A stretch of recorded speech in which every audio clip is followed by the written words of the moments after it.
ಶ್ರೀಲಂಕಾದ ಪಲ್ಲೆಕಲೆಯಲ್ಲಿ ನಡೆಯುತ್ತಿರುವ ICC T20 ವಿಶ್ವಕಪ್ ಕ್ರಿಕೆಟ್ ಪಂದ್ಯಾವಳಿಯ ಬಿ ಗುಂಪಿನ ಪಂದ್ಯದಲ್ಲಿ ಶ್ರೀಲಂಕಾ ತಂಡ ಗೆಲ್ಲಲು ಪಾಕಿಸ್ತಾನ 213 ರನ್ ಗುರಿ ನೀಡಿದೆ.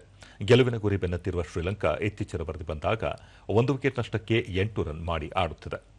ಇದಕ್ಕೂ ಮುನ್ನ ಮೊದಲು ಬ್ಯಾಟ್ ಮಾಡಿದ ಪಾಕಿಸ್ತಾನ ನಿಗದಿತ 20 ಓವರ್ಗಳಲ್ಲಿ 8 ವಿಕೆಟ್ ನಷ್ಟಕ್ಕೆ 212 ರನ್ ಮಾಡಿತು.